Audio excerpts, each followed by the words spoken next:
जय श्री राधे कृष्णा। हमारे YouTube channel JP Bhardwaj ब्रजवासी में आप सभी का स्वागत है। मैं जेपी भारद्वाज ब्रजवासी माता बहनों एवं सभी भाई बंधुओं का स्वागत करता हूं।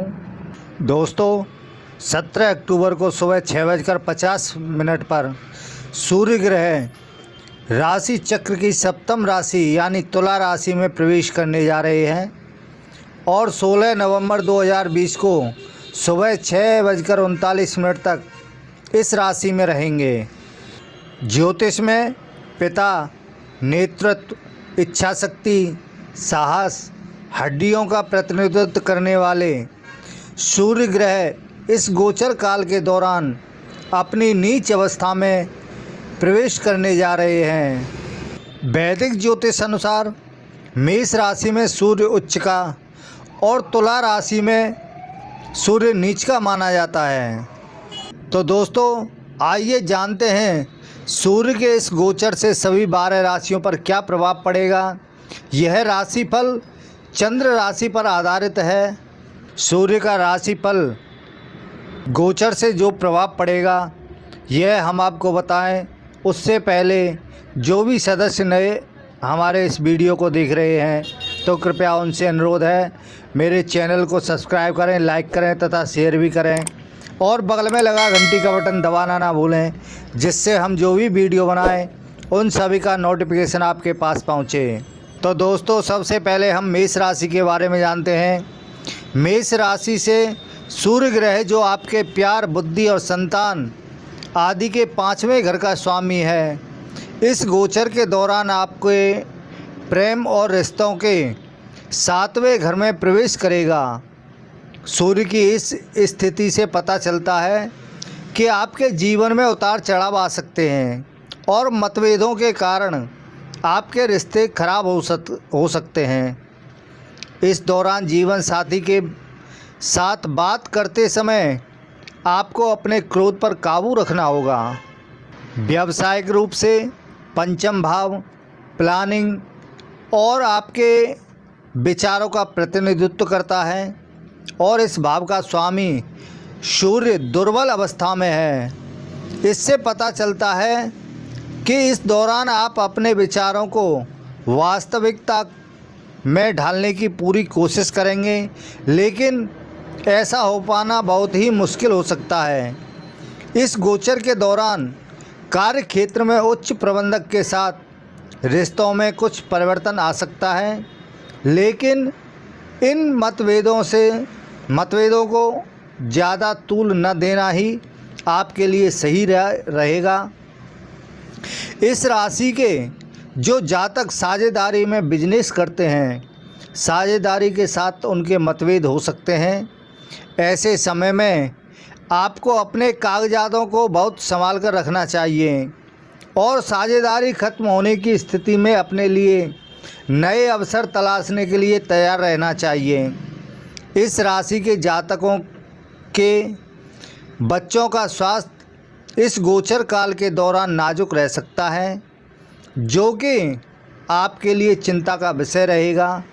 सूर्य पर शनि की दृष्टि भी पड़ रही है, इसलिए सूर्य के इस गोचर काल के दौरान पिता के साथ मतभेद पैदा होने की संभावना बढ़ रही है। वृषभ राशि सूर्य का गोचर आपके षष्ठम भाव में होगा, जिससे प्रतियोगिताओं, शत्रुओं आदि के बारे में विचार किया जाता है। यह गोचर वृष राशि वालों के लिए शुभ रहेगा। पेशेवर जीवन में आप ऊर्जा से भरे रहेंगे। आप में उत्साह देखने को मिल सकता है और अपने अटके हुए कामों को आप पूरा करने में भी इस दौरान आप सफल होंगे। अपने प्रतिद्वंद्वियों पर आप विजय प्राप्त कर पाएंगे और आपके शत्रु आपसे दूरी बनाकर चलेंगे। मेष राशि के जातक होने के चलते आपकी मुख्य ताकत उन कार्यों को स्थिर करने की आपकी क्षमता जो आपके सामने आते हैं, इस गोचर काल के दौरान भी आपको ऐसे ही काम मिल सकते हैं। यह गोचर उन पेशेवर लोगों के लिए शुभ साबित होगा जो लंबे समय से नौकरी में परिवर्तन करने की कोशिश कर रहे थे। सूर्य के इस परागमन के दौरान आपको कई अवसर इस दौरान प्राप्त हो सकते हैं। वहीं कुछ जातकों को वर्तमान नौकरी में ही नई जिम्मेदारियां मिल सकती हैं, जिससे उनकी योग्यता और अनुभव में निखार आएगा। निजी जीवन में माता का स्वास्थ्य थोड़ा खराब हो सकता है, वह आपकी चिंता का विषय बन सकता है। पैतृक संपत्ति को लेकर अपने भाई बहनों के साथ कुछ कानूनी मुद्दों के चलते आपके धन की बर्बादी हो सकती है। हालांकि फैसला आपके हक में आने की पूरी संभावना है। वृष राशि के जो छात्र प्रतियोगी परीक्षाओं की तैयारी कर रहे हैं, उन्हें शुभ फलों की प्राप्ति होगी। स्वास्थ्य के लिहाज से देखा जाए तो यह गोचर आपके लिए अनुकूल साबित होगा। इस गोचर के दौरान किसी लंबी बीमारी से आपको छुटकारा मिल सकता है। सूर्य आपके चौथे घर का स्वामी है, जो कि वाहन आदि का प्रतिनिधित्व करता है और इस गोचर के दौरान आपके छठे में यानी छठे घर में अपनी दुर्बल अवस्था में है। इसलिए इस गोचर के दौरान आपको वाहन चलाते समय बहुत सावधान रहने की ज़रूरत है, अन्यथा दुर्घटना घट भी सकती है। मिथुन राशि के जातकों के लिए सूर्य उनके प्रयासों के भाव का स्वामी होकर इस गोचर के दौरान प्रेम, बुद्धि और संतान के पंचम भाव में गोचर करेगा। सूर्य का यह गोचर मिथुन राशि के जातकों के लिए बहुत अच्छा नहीं कहा जा सकता है। पेशेवर जीवन की बात की जाए तो ज्योतिष में तृतीय भाव प्रयासों के बारे में बताता है और आपके इस भाव का स्वामी दुर्बल अवस्था में है। यह इंगित करता है कि कार्य क्षेत्र में आपके प्रयास सही दिशा में नहीं जाएंगे, जिसके कारण आप परेशान हो सकते हैं। इसके कारण जीवन के अन्य क्षेत्रों पर भी बुरे प्रभाव पड़ सकते हैं। हालांकि इस राशि के जो जातक अपने शौक को अपने पैसे में बदलना चाहते हैं, उनके लिए यह गोचर अनुकूल साबित होगा। लेकिन इस गोचर काल के दौरान किसी भी तरह की यात्रा करने से आपको बचना होगा, क्योंकि यात्राओं से लाभ की बजाय आपको हानि हो सकती है। आपके निजी जीवन की बात की जाए तो छोटे भाई बहनों के साथ इस गोचर काल के दौरान आपके मतभेद हो सकते हैं, इसलिए आपको उनके साथ वक्त बिताना चाहिए। उनकी बातों को ध्यान में रखते हुए उनकी बातों को पूर्ण रूप से सुने। इससे आप लोगों के बीच की जो गलतफहमियां हैं वह सब दूर हो जाएंगी। तीसरे भाव से आपकी संचार क्षमता का भी पता चलता है। इस गोचर काल के दौरान आप अपनी बातों को लवमेट या जीवन साथी से स्पष्टता से व्यक्त कर पाने में असमर्थ होंगे, जिसके कारण रिश्ते में उतार चढ़ाव आ सकते हैं। इस दौरान आपको ईमेल, ग्रीटिंग कार्ड का सहारा लेकर अपनी भावना को व्यक्त करना चाहिए और अपने सच्ची भावनाओं को व्यक्त करना चाहिए। ऐसा करने से आप दोनों के बीच की दूरी कम हो सकती है। आपके स्वास्थ्य जीवन की बात की जाए तो आपके बाहर का भला बुना खाना खाने से बचना चाहिए आपको। अगर ऐसा नहीं करते हैं तो आपको पेट से संबंधित कोई भी समस्या हो सकती है। अपनी दिनचर्या में योग, ध्यान या किसी शारीरिक गतिविधि को जगह दें। इससे अपनी ऊर्जा को आप सही दिशा दे पाएंगे। कर्क राशि, सूर्य जो कि आपके परिवार, धन, संसाधनों आदि के कारक द्वितीय भाव का स्वामी है, इस गोचर काल के दौरान अपनी दुर्बल अवस्था में आपके चतुर्थ भाव में रहेगा। सूर्य की इस स्थिति में काफ़ी कमज़ोर मानना चाहिए, इसलिए कर्क राशि के जातकों के लिए यह बहुत शुभ नहीं कहा जा सकता। द्वितीय भाव संसाधनों की ओर इशारा करता है और इसका स्वामी सूर्य अपनी दुर्बल अवस्था में है। यह इंगित करता है कि सूर्य के इस गोचर काल के दौरान आप अपने संसाधनों का सही से इस्तेमाल नहीं कर पाएंगे, जिसके कारण कार्य क्षेत्र में आपकी कार्य क्षमता पर भी बुरा प्रभाव पड़ सकता है। इसलिए इस गोचर के दौरान संसाधनों का सही से इस्तेमाल करना आपकी प्राथमिकता होनी चाहिए। चतुर्थ भाव से आपकी माता के बारे में विचार किया जाता है। इस गोचर काल के दौरान आपकी माता की सेहत नाजुक रह सकती है, जिसके कारण आप भी परेशान रहेंगे। चतुर्थ भाव प्रॉपर्टी के बारे में भी बताता है, इसलिए इस समय काल में प्रॉपर्टी से जुड़े लेन देन आदि में दिक्कतें आ सकती हैं। इसलिए प्रॉपर्टी से जुड़े कामों को यदि इस दौरान नहीं करेंगे तो आपके लिए अच्छा रहेगा और आप अपनी ऊर्जा को भी बचा पाएंगे। इस दौरान स्वास्थ्य पर अगर यदि नज़र डालें तो इस गोचर काल के दौरान आपको वाहन सावधानी से चलाना चाहिए, नहीं तो दुर्घटना हो सकती है। सूर्य आपकी आँखों का प्रतिनिधित्व करता है और इस गोचर के दौरान यह अपनी नीच अवस्था में है। यह इंगित करता है कि अनिद्रा की समस्या इस दौरान आपको हो सकती है। आप तनावग्रस्त हो सकते हैं, जिसके चलते आपकी आँखों पर भी बुरा प्रभाव पड़ सकता है, खासकर दाईं आँख पर। इसलिए आपको 7-8 घंटों की पर्याप्त नींद लेनी चाहिए और अपनी आँखों पर स्ट्रेस डालने से बचना चाहिए। सिंह राशि के जातकों के तृतीय भाव में सूर्य ग्रह का गोचर होगा। इस भाव से आपके साहस, पराक्रम, इच्छाओं और छोटे भाई बहनों के बारे में विचार किया जाता है। सूर्य की यह स्थिति बताती है कि आपकी महत्वाकांक्षाएं और साहसिक प्रवृत्ति इस दौरान अपने शिखर पर होगी। आप कुछ भी नया करने से इस दौरान हिचकिचाएंगे नहीं। ऐसा करना आने वाले समय में आपकी सफलता के लिए बहुत अच्छा है।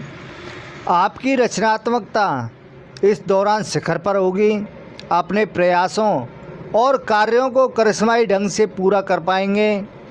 इसके साथ ही इस दौरान आपको उच्च अधिकारियों से सराहना भी मिल सकती है। अपनी क्षमताओं का पूरा इस्तेमाल करने के लिए यह समय बहुत अच्छा है। इसलिए यदि आप खेलकूद जैसे किसी पेशे में हैं तो आपको कई अवसरों की प्राप्ति हो सकती है, जिनके कैरियर में आगे बढ़ने में कोई मदद मिलेगी। निजी जीवन में काफ़ी उत्साही रहेंगे और अपने प्रियजनों के प्रति आपका नज़रिया सुरक्षात्मक रहेगा। इससे आपके घर का माहौल बहुत सौहार्दपूर्ण रहेगा। प्रेम जीवन की बात की जाए तो सहायक और देखभाल करने वाला आपका पक्ष सामने आएगा और साथी की सांत्वना और आराम प्रदान करने में मदद करेगा। हालांकि सिंह राशि के जातक होने के कारण गरिमा की भावना आपका सहज स्वभाव है। आप लोगों को सम्मान देते हैं और उनसे सम्मान की चाह करते हैं। हालांकि आपको यह समझना होगा कि गरिमा की भावना और घमंड में बहुत कम फासला होता है। कई बार आप इस फासले को ख़त्म कर देते हैं और जीवन के कई अच्छे अवसरों से हाथ धो बैठते हैं। इस गोचर काल के दौरान आपको इस बात का ख्याल रखना होगा। आपके स्वास्थ्य जीवन की बात की जाए तो यह समय अच्छा रहेगा। हालांकि तृतीय भाव आपके कान का होता है और इस समय सूर्य अपनी नीच अवस्था में है। यह इंगित करता है कि आपको कान से जुड़ी कोई समस्या हो सकती है। इसलिए आपको ईयरफोन को ऊंची आवाज़ पर इस दौरान नहीं सुनना चाहिए। इसके साथ ही कान की सफाई पर ध्यान भी देना चाहिए। कन्या राशि के जातकों के लिए सूर्य का गोचर संचित धन, परिवार और बचत के द्वितीय घर में होगा। चूँकि सूर्य खर्चों और अनिश्चित स्थितियों के आपसे द्वादश भाव का स्वामी है, इसलिए सूर्य का यह गोचर आपके लिए बहुत अच्छा नहीं कहा जा सकता है। यह आपके लिए मध्यम रहेगा। व्यक्तिगत रूप से आपको कुछ अवांछित परिस्थितियों का सामना करना पड़ सकता है, जिसके परिणाम स्वरूप अधिक खर्च हो सकते हैं। इसके साथ ही सौदेबाजी में अनावश्यक तनाव और मानसिक बेचैनी पैदा हो सकती है।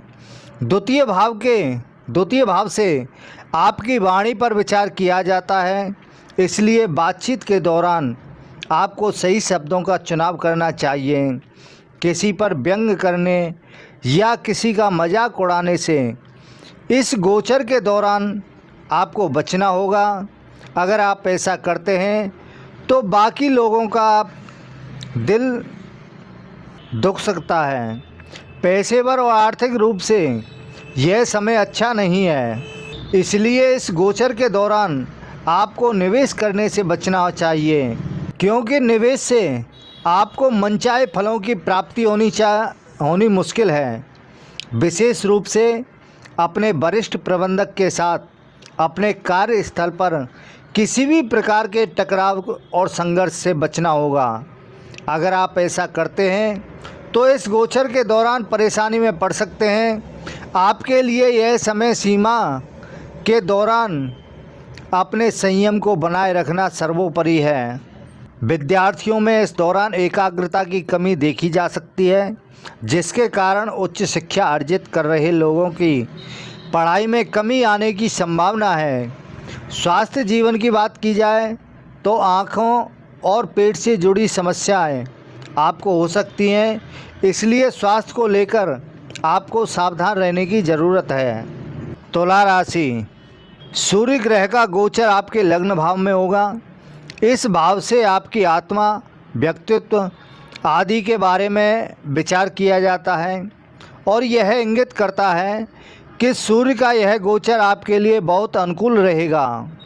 व्यवसाय के रूप से आपकी सफलता और लाभ के एकादश घर के स्वामी सूर्य की यह स्थिति आपके लिए अच्छी नहीं है, क्योंकि सूर्य यहाँ पर अपनी दुर्बल अवस्था में है, जिसे नीच अवस्था कहा जाता है।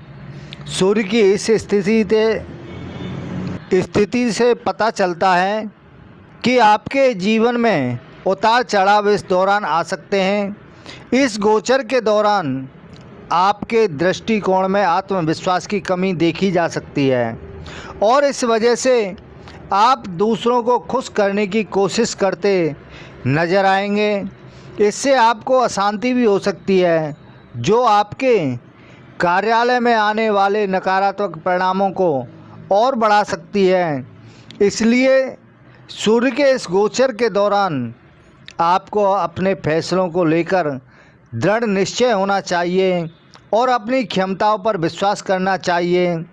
निजी तौर पर आप छोटे मुद्दों के बहाने आक्रामक और आसानी से नाराज़ हो सकते हैं, जिससे आपके पारिवारिक जीवन और व्यक्तिगत संबंधों पर नकारात्मक प्रभाव पड़ सकता है। इसलिए इस गोचर काल के दौरान आपको शांत रहकर अपने परिवार वालों की बात करनी चाहिए, यही आपके लिए अच्छा रहेगा। जैसा कि एकादश भाव में आपके मित्रों के बारे में पता चलता है और इसका स्वामी आपके लग्न भाव में नीच स्थिति में है, इसलिए इस दौरान आप अपने दोस्तों के साथ समय बिताएंगे उतना आपके लिए लाभप्रद रहेगा। आपके जीवन की बात की जाए तो सूर्य एक शुष्क ग्रह है और पित्त प्रकृति का कारक है, इसलिए आपको त्वचा से संबंधी समस्याएं इस दौरान हो सकती हैं। इसलिए इस समस्या को दूर करने के लिए आपको ज़्यादा से ज़्यादा पानी पीना होगा। मसालेदार और अत्यधिक तला भुना खाने से बचना चाहिए। वृश्चिक राशि के जातकों के द्वादश भाव में सूर्य का यह गोचर होगा। इस भाव से विदेश और जीवन में होने वाली हानियों के बारे में विचार किया जाता है। सूर्य का द्वादश भाव में गोचर आपके लिए शुभ नहीं कहा जा सकता। सूर्य आपके कर्म और कैरियर के दशम भाव का स्वामी है। द्वादश भाव में नीच अवस्था में विराजमान है। यह इंगित करता है कि गोचर काल के दौरान कार्यों को पूरा करने में उतार चढ़ाव आ सकते हैं। आपको लगेगा कि आपको समस्या का सही समाधान नहीं मिल पाएगा। इसके कारण आप अपने कामों के बीच में ही छोड़ सकते हैं। हालांकि आपको ऐसा नहीं करना चाहिए और अपने काम में निरंतरता बनाए रखनी चाहिए। आपके अंदर अपने किए गए कार्यों की प्रशंसा पाने की प्रवृत्ति भी हो सकती है। इसकी वजह से आप हर काम को दूसरों की नज़र में बेहतर बनने के लिए करेंगे, ना कि यह सोचकर के आपके लिए यह क्या सही है। इसकी वजह से कार्य क्षेत्र में आपकी कार्य क्षमता पर भी प्रभाव पड़ सकता है। इस समय कोई वरिष्ठ अधिकारी जिसे आप गुरु तुल्य मानते हैं आपकी मदद कर सकता है। हालांकि इस दौरान विदेशों से जुड़ा कोई लाभ आपको हो सकता है, इसलिए यदि आप अपनी ऊर्जा को इसी क्षेत्र में लगाएं तो आपके लिए बेहतर रहेगा। यदि हम आपके निजी जीवन की बात करें तो पिता या पिता तुल्य किसी व्यक्ति से आपके मतभेद हो सकते हैं, जिससे घर का माहौल थोड़ा ख़राब हो सकता है। इसलिए बातचीत के दौरान अपनी सीमाओं से बाहर जाने से बचें। इस समय आपको ऐसा कोई भी काम नहीं करना चाहिए जिससे कानून का उल्लंघन हो, नहीं तो किसी भी बड़ी मुसीबत में पड़ सकते हैं। आपके स्वास्थ्य पर नज़र डालें तो नीच के सूर्य शनि की दृष्टि होने के कारण आपकी नींद से जुड़ी कोई समस्या हो सकती है, जिसके कारण आपकी आंखों पर भी बुरा प्रभाव पड़ सकता है। धनुराशि के जातकों का भाग्य का स्वामी सूर्य इस गोचर काल के दौरान लाभ के एकादश भाव में स्थित होगा। यह गोचर आपके लिए कई मायनों में सफलतादायक सिद्ध होगा। इस गोचर के दौरान कार्य क्षेत्र में आपको अपने वरिष्ठ अधिकारियों से प्रशंसा और सराहना प्राप्त होगी। आपको भाग्य का पूरा साथ मिलेगा, जिसके चलते आपके बहुत कम प्रयास के बाद भी आपके कई महत्वपूर्ण काम पूरे हो जाएंगे। इस समय आपके कार्य क्षेत्र में अपने अधीनस्थ अधिकारियों से पूर्ण समर्थन प्राप्त होगा। एकादश भाव नेटवर्क और संचार का प्रतिनिधित्व करता है, इसलिए सूर्य के इस गोचर काल में यदि आप सामाजिक रूप से सक्रिय रहते हैं तो लाभ मिल सकता है। इस दौरान यात्रा करना भी आपके लिए शुभ फलदायक सिद्ध होगा। खासकर काम से जुड़ी यात्राएं आपके लिए आर्थिक रूप से फायदेमंद होंगी। अगर आपके निजी जीवन पर नज़र डालें तो पिता के साथ यदि किसी बात को लेकर मनमुटाव था तो वो इस दौरान दूर हो जाएगा। इसके साथ ही आपके पिता को कार्य क्षेत्र में इस दौरान प्रगति मिलेगी। प्यार और रिश्ते आप में नई ऊर्जा का संचार करेंगे, लेकिन कभी कभी आप अपने आदर्शों को लेकर बहुत कठोर हो सकते हैं, जिसके कारण टकराव की स्थिति पैदा हो सकती है। आपका स्वास्थ्य अच्छा रहेगा। इस दौरान आप खुद को फिट महसूस करेंगे। यदि किसी बीमारी से आप परेशान चल रहे हैं तो इस दौरान उसमें सुधार आने की पूर्ण संभावना है। मकर राशि के जातकों के दसम भाव में सूर्य का गोचर होगा। इस भाव से आपके कर्म और कैरियर पर विचार किया जाता है। दसम भाव में सूर्य शक्तिशाली अवस्था में होता है। यह इंगित करता है कि सूर्य का यह गोचर आपके लिए शुभ रहेगा। इस दौरान आप सक्रिय रहेंगे। सूर्य आपके अष्टम भाव का स्वामी है और इस गोचर के दौरान आपके दसम भाव में विराजमान है। तो इसलिए यदि आपके जीवन में कोई समस्या है तो इस दौरान आप हर समस्या को मूल को समझने की कोशिश करते हुए उसे सुलझाने की कोशिश करेंगे। इसके कारण आप कार्य क्षेत्र में अपने वरिष्ठों और अधीनस्थों से 2 कदम आगे रहेंगे। कार्य क्षेत्र में नया पद मिलने की भी संभावना है। यदि आप किसी सरकारी संगठन में काम करने का अवसर ढूंढ रहे हैं या अनुबंध कर रहे हैं तो आपको इस समय सीमा के दौरान से अच्छे परिणाम मिलने की संभावना है। यदि हम निजी जीवन की बात करें तो पिता के साथ इस दौरान आपके संबंध सुधरेंगे। प्रेम जीवन की बात की जाए तो इस गोचर के दौरान आपको अपने लवमेट से किसी तरह का सरप्राइज गिफ्ट मिल सकता है, जिससे आपका रिश्ता और भी मजबूत होगा। शोध कार्य, उच्च अध्ययन या प्रतियोगी परीक्षाओं की तैयारी करने वाले छात्रों को इस अवधि के दौरान अनुकूल वातावरण और समर्थन मिलने की संभावना है। इसके चलते विद्यार्थियों को शुभ फल मिलेंगे। यदि ब्लड प्रेशर और कोलेस्ट्रॉल से जुड़ी कोई स्वास्थ्य समस्या आपको है तो इस दौरान आपको सावधानी बरतने की ज़रूरत है। शारीरिक क्रियाएं करना और तनाव से दूर रहने से आपके स्वास्थ्य में सकारात्मक बदलाव आ सकते हैं। कुंभ राशि के जातकों के नवम भाव में सूर्य का गोचर होगा। यह भाव भाग्य, धर्म, लंबी यात्राओं आदि का कारक है। इस भाव में सूर्य गोचर काल में आपको बहुत अच्छे फल नहीं देगा। यदि हम निजी जीवन की बात करें तो आपके रिश्तों और जीवन साथी के सप्तम भाव का स्वामी इस गोचर काल के दौरान अपनी नीच अवस्था में है। यह इंगित करता है कि जीवन साथी के साथ आपका टकराव हो सकता है, जिसके कारण आपका रिश्ता प्रभावित होगा। लेकिन आपको जीवन साथी को हर स्थिति में मानना चाहिए, क्योंकि कहीं ना कहीं उनका साथ आपकी तरक्की और भाग्य से जुड़ा है। यह समय काम से संबंधी यात्राओं के लिए अच्छा नहीं है। आपके खर्चे हो सकते हैं और घाटा होने की संभावना है। इसके साथ ही आपके विचारों और प्लान्स को भी गलत ठहराया जा सकता है। यह आपको निराश कर सकता है और वरिष्ठ प्रबंधक के साथ आपके टकराव हो सकते हैं। ऐसे समय में आपको धैर्य रखना चाहिए। यदि आप साझेदारी में बिजनेस करते हैं तो घाटा उठाना पड़ सकता है। इसलिए सूर्य के गोचर की इस अवधि में आपको पिता तुल्य या अनुभवी लोगों से सलाह लेकर कोई कदम उठाना चाहिए। इस राशि के जो विद्यार्थी हैं, उच्च शिक्षा अर्जित कर रहे हैं या प्रतियोगी परीक्षाओं की तैयारी कर रहे हैं, उनकी एकाग्रता में कमी आ सकती है, जिसके कारण पढ़ाई में और परिणाम पर भी बुरा असर पड़ सकता है।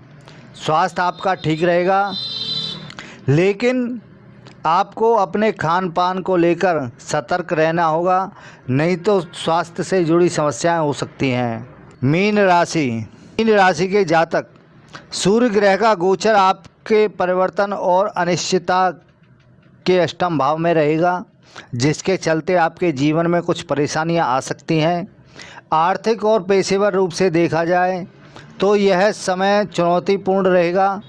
अगर आप नौकरी में परिवर्तन करने के बारे में विचार बना रहे हैं तो इस दौरान इस विचार को मूर्त रूप देने की कोशिश ना करें। आपके शत्रु आपके खिलाफ किसी तरह की साजिश इस दौरान कर सकते हैं। इसलिए इस गोचर के दौरान आपको बहुत सतर्क रहने की ज़रूरत है। इसके साथ ही सूर्य के गोचर की इस अवधि में आपको लोन व उधार लेने से बचना चाहिए। सूर्य ग्रह आपकी वाणी के द्वितीय भाव पर दृष्टि डाल रहा है, इसलिए बातचीत के दौरान आप थोड़े कठोर हो सकते हैं। इसकी वजह से घर के लोग और प्रियजनों से आपके रिश्ते खराब हो सकते हैं। इस गोचर काल के दौरान आपके मामा को स्वास्थ्य से जुड़ी कोई समस्या हो सकती है, क्योंकि अष्टम भाव के से जीवन साथी के परिवार के बारे में विचार किया जाता है। गोचर के चलते ससुराल पक्ष के लोगों से आपके मतभेद हो सकते हैं, जिसके कारण जीवन साथी के साथ भी आपके संबंध खराब हो सकते हैं। यदि आप विद्यार्थी हैं और किसी विषय को प्रारंभिक स्तर से सीखना चाहते हैं तो यह गोचर आपके लिए अनुकूल परिस्थितियां पैदा करेगा। और यदि हम आपके स्वास्थ्य की बात करें तो आपकी प्रतिरोधक क्षमता इस दौरान कम रह सकती है। इसके चलते आपको आँखों और दांतों से जुड़ी समस्याएं हो सकती हैं। इसलिए अपने खान पान पर विशेष ध्यान देना चाहिए और ध्यान योग को दिनचर्या की जगह दें। इससे आपकी प्रतिरोधक क्षमता में इजाफा होगा इससे आपकी सेहत भी दुरुस्त रहेगी। तो दोस्तों, आज हमने सूर्य का गोचर फल बताया है, जो 17 अक्टूबर को तुला राशि में यानी अपनी नीच राशि में प्रवेश करने जा रहे हैं। उसका मेष राशि से लेकर के मीन राशि तक का फल बताया है। यह वीडियो आपको कैसा लगा? हमें उम्मीद है अच्छा लगा होगा। कृपया चैनल को सब्सक्राइब करें, लाइक करें तथा शेयर भी करें। इसी के साथ ही जय श्री राधे कृष्णा।